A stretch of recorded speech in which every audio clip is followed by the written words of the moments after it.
बिया हमर जे बाबा जदी साइड देब हो जल ढार देब हेतै बिया हमर जे बाबा जदी साइड देब हो जल ढार देब लगे एबो संगे धूप बत्ती गाड़ देब हो जल ढार देब हेतै बिया हमर जे बाबा जदी साइड देब हो जल ढार देब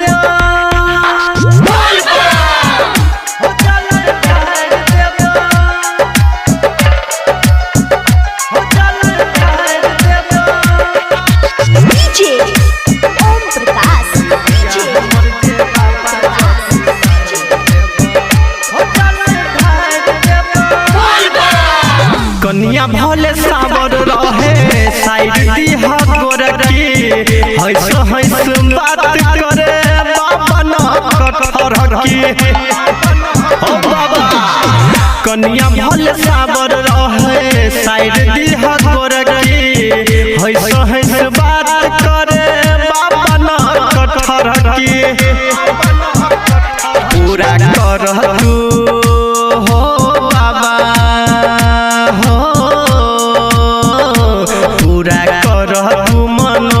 चिलम बाहर देब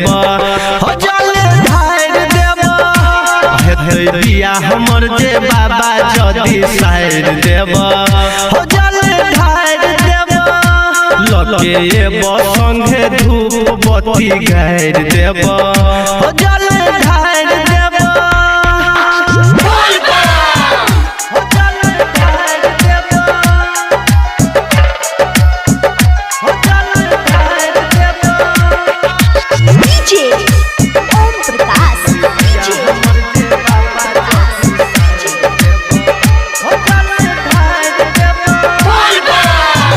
गणेश बाबा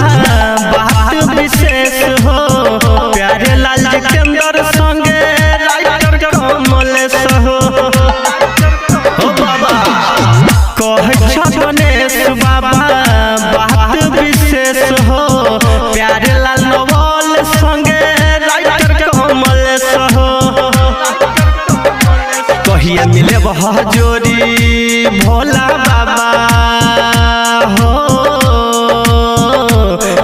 मिले वह जोड़ी जिंदगी हमर सवार देब हो जल ढार देब हेतै बिया हमर जे जदी बाबा साइड देब हो जल ढार देब लगे एबो संगे धूप बत्ती गाड़ देब हो जल ढार देब बुझलह।